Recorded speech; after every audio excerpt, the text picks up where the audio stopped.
Autumn 910. Osric held the parchment, stolen as it had been from Dunnottar, from Constantine's hand as he slept, no less, close to the sun, and read it again. Not read it, but looked at the letters on it, looked at the ink and the skin.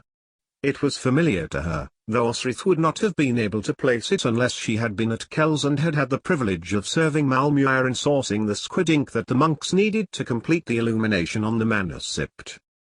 She did not know whether it was Domhnall's hand, but seemed like what he would write, his conversation, his style. In it, the words told the king of Alba the news that a great number of battles had been fought to prevent the Norse from ever re-establishing a hold in Meath, Breifne, and Leinster, and on the north coast of their territory.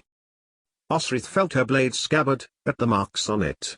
It had been he, Domhnall Ui Neil, at Dund, who had taught Osric to read and write the Ogham lines, one such line across the Gaelish coronation stone into which she has witnessed Domhnall thrust his foot. They represented Latin letters first before representing Gaelish, and each set of lines represented not only an script letter but also a living thing, oak, willow, ash, thorn, and Osric smiled the warmth of their time, walking together, where the would-be king of the Ulaid told how he had been taught the script through the trees by lewes, fern, seal, nin, birch, rowan, alder, willow, ash, in the form of a poem with rhythm. The sun warmed Osric's back as she sat by the Tyne river and looked at the letter again. She sometimes missed her old friend who had, at last, gone back to his homeland, and she looked again at the Gaelish which told that Neil Glundube, once a little grubby-kneed prince in her care, had struck an alliance with his stepfather, Flan Sinner, but that Flan was losing his grip on the north. He, presumably Domhnall, had sided with Neil when Flan sought to have Neil killed, but that Flan had deserted Dóighaire and headed west after a vicious Norse raid. Osric looked across the river, at approximately the point, by her reckoning, that her ancestor, Oswald, had seen his vision of Comsil which told of his victory over his uncle Edwin, or of the time later when Cuthbert, having had a salmon dropped at his feet by a passing eagle, cut the fish in half and threw one half back to the bird. She looked at the sky, bright blue, the season deceiver, as September was on the moon, and the whole world in Northumbria still felt as if it basked in high summer. A few more nights and, as if summer had turned its back on the land, winter frosts would begin. The parchment fell open in Osric's fingers again. Any excuse to stop beside the river again, with her morning star lapping at the water with her tongue. If Domhnall was indeed there was the author, then he meant all of the Ulaid princes living in the north were fighting beside Flan Sinner to repel the Norse and Danes from the coastal fringes. Idly, Osric wondered where Feda's sword was now, that of hers, and Eutad's father, that she had taken when she had escaped Bibbenberg. Nine Fingers was a prince still in Irian. After all this time, Osric still did not know his name, nor that of his brother. Their land had been taken by Flan, as had Breifne. Were they dead? Osric sincerely hoped so. And she pictured in her mind the blade, shorter, thinner, but no less strong than Buie. There had been so many times when the juvenile Osric imagining presenting it to Eutad and he would have been overjoyed and welcomed her with open arms. How stupidly green that sounded now. But no. Now she read it again. Osric could see that the author had not meant that Flan had fought the Norse, but had, instead, sided with the Norse. She had forgotten some of the grammar she had once known. Flan was the object, not the subject. It must have been written by Domhnall, and when he spoke of fighting with the king, he must have meant Neil. How Osric's heart began to sing, and she allowed her mind to wander back to her time there, at Dóighaire, at Malmuir's wedding, at Dara. All mellow memories to warm a heart, though not a place of warmth where bitter alliances had to be forged to continue to repel the Norse on their land. Then, she wondered how strange memory was, that brought back some things, but not others. Mainly, happy, safe things. She crumpled the paper, then opened it again, allowing the sunlight to shine on the parchment, before folding it neatly away, then fixed her mind on the task in hand. Osric was to be back in Mercia. Much she had to tell Constantine, so he could work it into his own domestic and international plans. She told him of Bibbenberg, and remembered the time she had nearly left the Danes and stood beside King Domnall, beside Constantine and Domnall and Saenid. She told him of Tatenhulg, and of the injury Aethliad had received, substantial. And she was to be back in Mercia, amongst the chaos of succession. If it had been her, Osric knew that she would be sending her back, too. Because therein lay the potential of everything. Whoever would take Mercia as its leader, wherever that person's allegiances lay, would determine the interactions of other kingdoms. And, like one rock placed in the sand next to another, stood up in their end, then pushed over, Mercia would knock into its neighboring kingdoms, and eventually that knock would be felt in Alba. But not before the effect had passed through Pitland and restless Strathclyde. He had been short with her. Unusually, Edra was pleased to see Osric, and in her, she saw a beautiful young woman in the making, with the colouring and features of her mother, Thyra. As the girl showed Osric with bounteous enthusiasm, 7 lines meaning the same thing, the sun and the wind and the sky change not translated into each of the languages she knew. And it was the first time Osric realized the girl's deep intelligence wrought from her father, Bukka. "Mama, and I know the Pictish writing," she declared, and took Osric into one of the rooms below the waterline, which must have cost a good deal for Constantine's grandfather to have made, for it was bone dry, and pointed to the large stones which had once been features of the Pictish kingdom, now brought to the Picts' capital for some unknown reason in the distant past. Indulf, or rather, Ildub, of the Black Isle, was her dearest friend, firstborn of Constantine and never from her side. Selach, Constantine's firstborn, was with them too, but Edra and Indulf would run off from the boy and pretend to hide, or ignore him and pretend that they never heard him calling them. In his turn, Constantine's eldest would pretend he didn't care, and go to seek out Malcolm, Domnall's son, and talk to him about battles and war and strategy. On the day that Osric had witnessed both her wilful adopted daughter and Constantine's image run off to the spinney outside the fortress, she saw Selach's sad eyes follow them, and a pang of hopeful sadness pierced Osric's heart. How she had once wanted to feel like that with Uhtred, the brother of her imaginings. To Edra, Ildub would never be parted from her.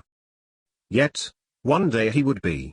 He had already fought Osric in the square beside the stables at Dunnottar, where Saenid looked on, approvingly at the boy. One day, he would be amongst troops, then lead troops, all to strengthen their homeland, and not for the first time, Osric thought of how well Domnall and then Constantine had united the petty kingdoms in Alba, and how well they held. And yet, Osric thought about the Pict stones again. This was a different culture entirely to the Gaels, and she wondered, had Domnall and Constantine left their homeland as Picts and come back as Gaels? Constantine's church reforms and his nobility restructure suggested so. The stones could be read, so Edra had told her, by a certain placement of certain symbols within the pictures, which told the reader which image to look at next. While it seemed easy to Edra, Osric could not fathom it, much preferring Ogham, which Edra quickly informed her adoptive mother that she had mastered even before Norse. It was more than Osric had been taught. She remembered when Constantine had mocked her ignorance, and locked her in the dark and cold one day, when she wouldn't do something he wanted. It had been Saenid who had found her. Saenid. It must have been 30 years ago when she first met Kingsguard.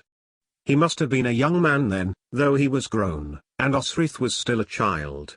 A good man, one who had done his duty to the crown of Alba, as now was, thanks to Domnall's unifying ambition, for so many years. And he had greeted Osric as if she had merely been in the courtyard, or strolling by the firth, rather than having spent 2 years away, at Bibbenberg, at Winchester, at Tatenhulg.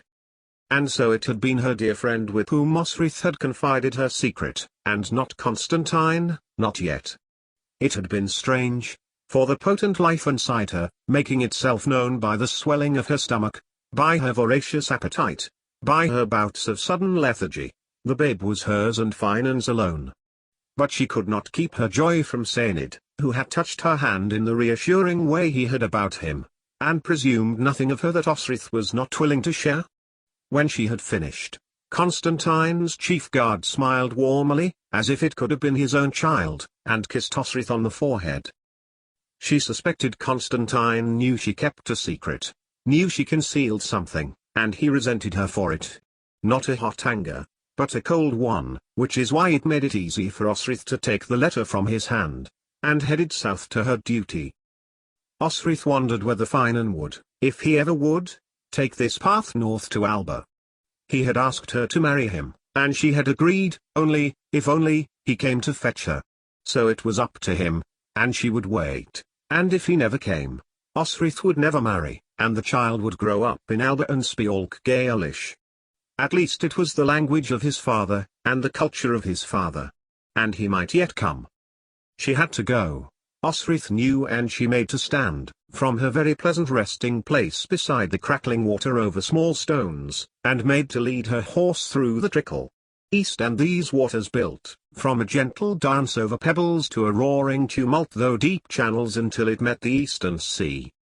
She looked around again, at her land, at Northumbria, and then back to where the Roman wall demarked the end of their empire centuries before. The border which Constantine claimed the land, and over which, sooner or later, a conflict would be waged. But not yet. Now, the conflict was in Mercia, where no one lord had a strong enough claim to hold Aylesbury, and trouble was boiling. Crunching up the Irian parchment and pushing it into her bindings, which she knew she would have to discard one of these days, Osrith pulled herself up onto her horse, and thought again of Seanad, and Alba, and peace.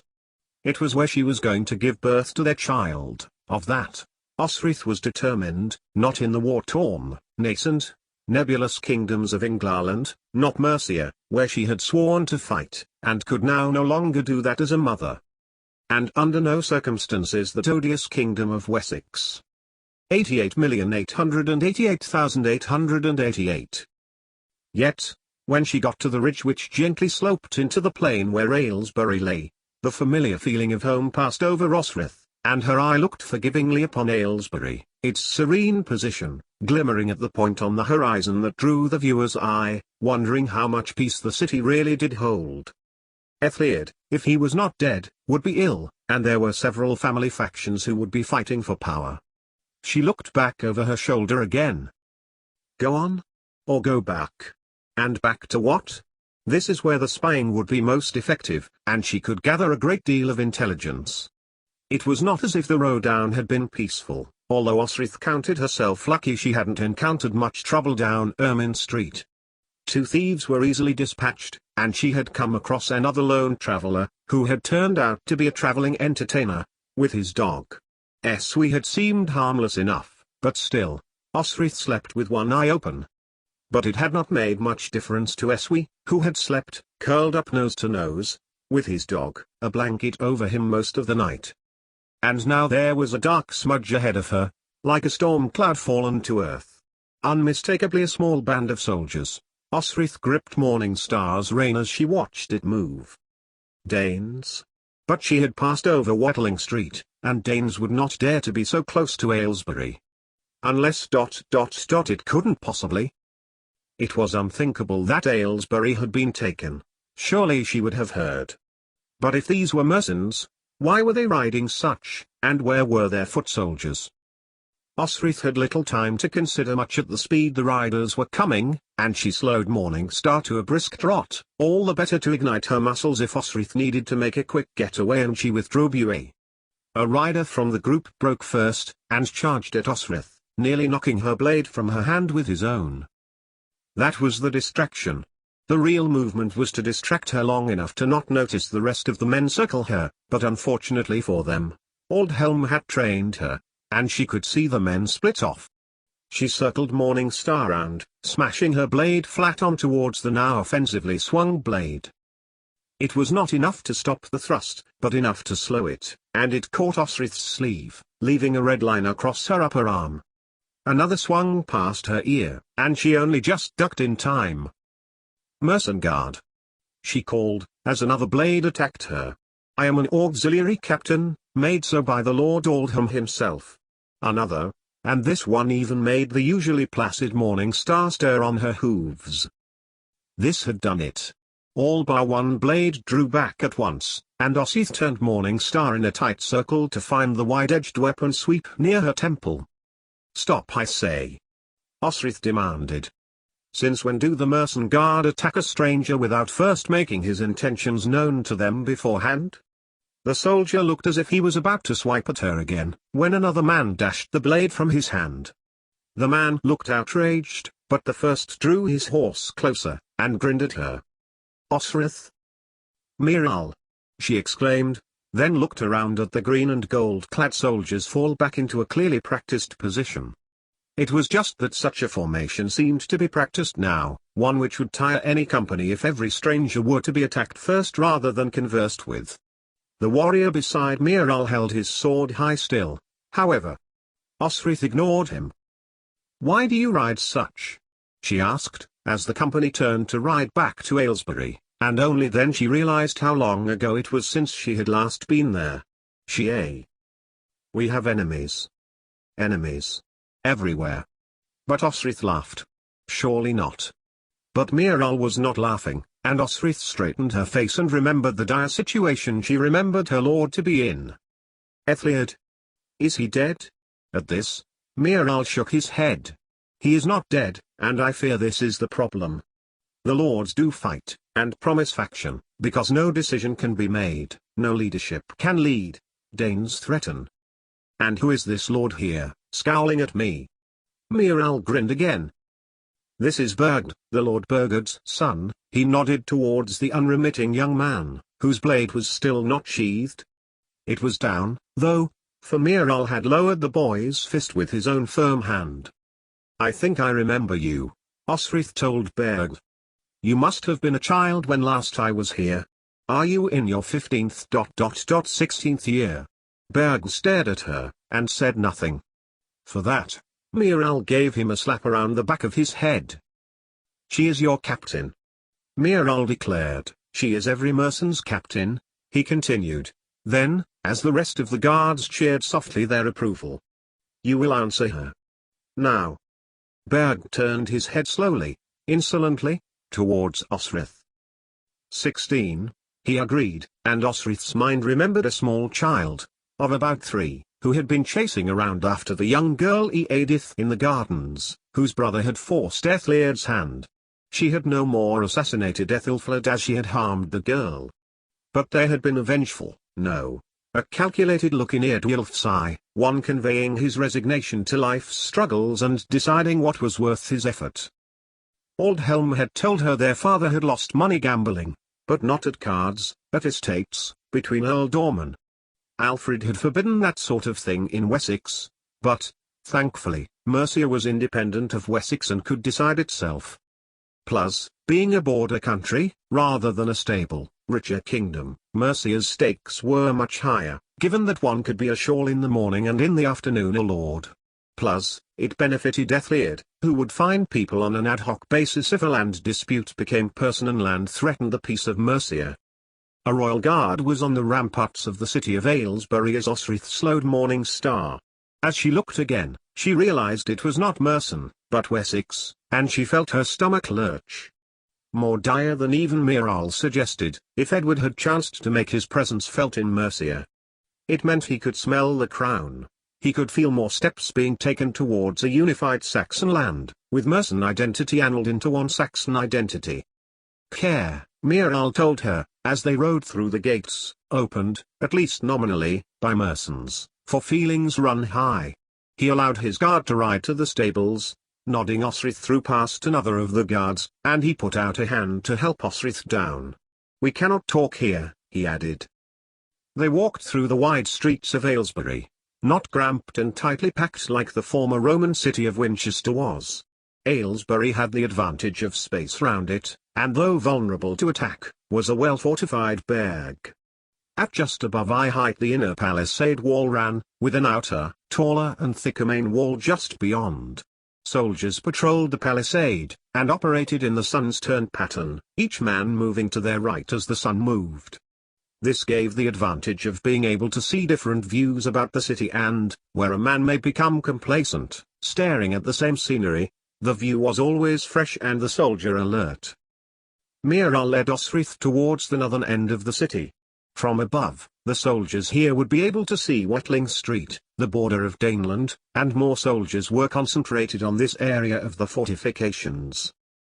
Ahead of them, a row of houses clearly belonging to some of the more well-to-do residents of Aylesbury. The houses were larger, the rooms bigger. One house stood just beyond, abutting, almost, the northern section of the palisade. The tree-thick supports were mere inches from the outer wall. It was built by Roman stone, Miral explained. This was once the palace. Once the palace? Osrith exclaimed, as she looked at the well-placed, irregular stones as they fitted into one another. There did not seem any mortar to hold them in place, and Osrith wondered how it held up. Does it meet with your approval? Miral asked, when they stepped inside. Underfoot were tiny mosaics, of the Roman style, their bright blues and oranges seeming to glow with the morning sun as she held open the door. More than Roman style, Miral told her. When she said this floor is Roman. The people who built this rebuilt it on a Roman site. But no one uses it now. So? He swung his hand around the room, and smiled as Osrith. It was beautiful, well furnished. A bed was beyond a little alcove, and a low wooden bench sat opposite a table. A chimney had been fashioned, rather than a hole in the ceiling, and cooking could go on there. Miral went towards the back, where a small courtyard lay beyond a double-hinged door, enclosed by more stone walls fixed together by nothing, it seemed, with the thatches of other buildings overhanging the walls. It gave Osrith the impression of a tucked-away, secluded dwelling that was hard to chance upon. I like it, Osrith agreed, the sunlight catching her hair. But, what are you showing me? Your home, should you want it, in Aylesbury, he told her, then stepped back inside, carefully closing the doors behind him. Should anyone ask, you are visiting me. It used to be rooms of the Merson royal family. Nobody cared that I took it. He turned, and smiled, then waved a hand at the stone-built room. It was high quality, and spacious. It was fit, indeed, for royalty. Yours, should you want it, while you visit. Osrith opened her mouth in amazement. She was expecting a struggle to enter the city in any case, but to be escorted in, and shown accommodation was amazingly generous, if not a little confusing. I must tell you, Miral, Osrith began, I did not seek to rejoin the Merson army. She looked around the room again. And nor should you, that man who you offended, all those years ago, Eardulf, he has risen high. High enough to influence Ethelred. Or has influenced him, shall we say? He shook his head. Clearly, you are here for some purpose, and I will not have you involved in the intrigue which has gripped the city. He did not press it, however, but there was a gap in the conversation available for Osrith to fill. It was not that she was looking to be part of Mercia again. Indeed, she was spying for Alba, for Constantine. But Osrith had been feeling that certain detached feeling that she remembered from pregnancy, and the flying away of cares of conniving plotting, intricate details of other people's problems. I do not wish to be involved in Mercia's problems, though I confess, I came here for the safety Aylesbury offers, and to earn that safety by working. She glanced at the door, left Wessex, she almost spat the name, under a bad name, a bad reputation shortly after Alfred's death. Osrith closed her mouth, so that she would sat no more. But you returned to Mercia, Miral observed, gesturing towards the table's bench, and Osrith found she was grateful to sit. And you fought well at Tenhulg against the Danes and Norse. He leaned towards Osrith. I saw you try to save Aldhelm. Osrith closed her eyes for a moment, as she remembered, feeling her own hand meet her forehead. Aldhelm. He was a dear, dear friend, the like of whom she would never again know. So, whatever your business is here, Lackland, here is a place to be. No one need know if you so desire it. I am placing you in danger, Osrith suggested, trying to rid herself of the image of being just that little too late to save her commander, to save a good man, a moral man, to whom land was first and duty second. She stepped towards Miral. But Miral laughed and shook his head. No one will notice. No one will care. This land is about to be wrenched apart unless a suitable successor is found. More than it is already, he added. And I suggest you keep away from the actual palace, or at least conceal yourself. People who had heard the rumor before, of murder and sorcery, will still remember, and in these turbulent times, mistakes can be made in the name of security. You knew? Osrith gasped.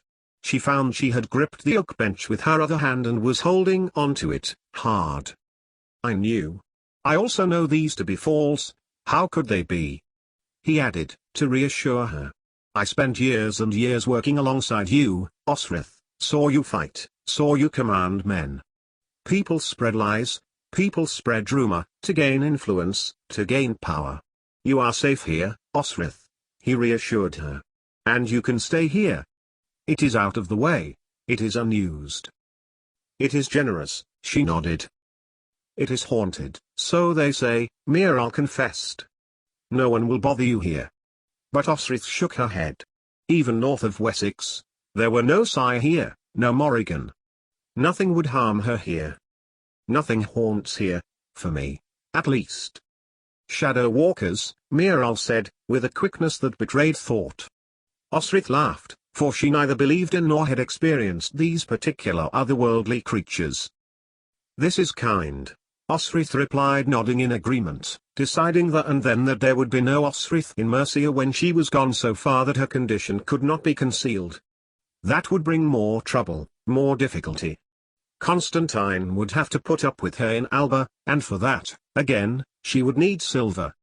She could work, she would work, and would have enough to begin a life for the child in Alba. You do not help me entirely out of the goodness of your heart, Osrith replied, and I may say you have a good heart, Miral. He laughed again. No, indeed. I confess, I saw an opportunity, though you flatter me, Miral laughed. Mercia needs guards, Mercia needs men, although in your case, men who are women, to guard its walls. You will be anonymous, one of Ethliad's guards. However, you must rescind your role of auxiliary commander. Gladly, Osrith agreed. Though may I say, I have been honored to receive such a position, Miral. Aldhelm. Her voice tailed to nothing, and she swallowed the lump that had formed, then changed tack. So yes, I will be a soldier, I will serve, quietly, soberly, and conceal myself for intelligence for you. For that serves both of our purposes, she told herself, and reminded herself of the good fortune that had fallen across her path. What of the men under your command? She was thinking of Berg, who had taken a dislike to her almost instantly, and would have to be watched. I will think of something. You swore to Ethliad, and have come to avail yourself of sanctuary. That is true, is it not? Osrith nodded. Stay here, Osrith, Miral said, I will send clothing for you, a guard's uniform. Under mail and a helmet, no one will ever know it's you. He crossed the straw-covered floor, and took the handle of the door. Just one thing. Eardwulf, as I said. Osrith watched Miral's face frown. Eardwulf? Osrith asked. She recognized the name, but could not place it, until Miral said, You don't remember? He had a sister, he made a fuss about you to Lord Ethliad, could Ethliad send you away? Eardwulf, Osrith thought, dully. Aldhelm had been right, though she killed in battle, she was no assassin. What about him? He commands the Mercen Guard, in fact he commands all the guard, and not well. He has advised Lord Ethliad very poorly in the past. We fought in East Anglia, which is what delayed us into Tenhulg. There was no need to go east, when we needed to secure our own land west and north, and that has resulted in Edward feeling he must play caretaker. Ethliad, Unrad, Osrith murmured. Badly advised, Miral translated. He chuckled, but there was no humor in it. He has indeed been that. But the Lord lingers, and the situation is growing more unsteady by the day. Edward seeks to interfere in the Witton. The Mercen lords, of course, do not welcome that. The Lady Ethelfled. She is here? Osrith did not mean to interrupt so loudly, and she fell silent again. She is here, to be beside her husband, Miral said, pointedly. For show? Osrith thought, wryly. To be close to power. And if she is here, so will my brother, the absolute heel. And then a faint glow in the gloom of her mind ignited, Finan would be the two. Then, she shook her head, chiding herself from thinking of him, her hand slipping to her jerkin, where, within, her coin was concealed. So, not to the palace. Not anywhere you might endanger yourself, of course. But I know the guards speak amongst themselves, and I would very much like to know what they are saying. He brightened. And there are 3 people who would very much like to see you again, I am sure, he added. Elfkin? Eglafrith? Oshir? The very same. All fought bravely at Tenholg, all won themselves glory. Miral got up, and strode to the front door, holding it open. Osrith got to her feet and surprised herself when her head swam. He looked at her for a moment, but Osrith was striding towards him as good as she ever walked. Eat in the palace kitchens, use the armory, but please remain anonymous. There is too much going on, and it changes hourly. Osrith nodded, and they walked back along the street to where these large nobles' houses fell apart to a courtyard beside the palace proper. Miral, I have to know. Osrith caught him by the shoulder. He stopped and looked at her as she continued, where do you lie on the matter? A union of Saxons, or an independent Mercia? Her once adversary smiled. It matters not to me, Miral said, so long as there is no war between us. And at the moment, I can very much see that one may start over this. He lowered his head to her ear. I need to know what the men think. They feel they cannot talk freely amongst themselves for fear of Earnulf's men, and this will only get compounded when Edward of Wessex appears with the West Saxons. Osrith nodded. So, I need you to tell me anything that you hear, anything passed to you in confidence. It is vital or Lord Helm's men remain mercen in their heart. And that told Osrith the answer to her question. Independence of the Mercen kingdom was most important to him, and to everyone else in Aylesbury. Except they had no lord to whom to look for guidance. Will you do it? He asked. And Osrith found herself nodding. Yes, she agreed, before hailing a farewell and heading back to her new home, a new role, as double spy, in what could not be described as poor living conditions at all.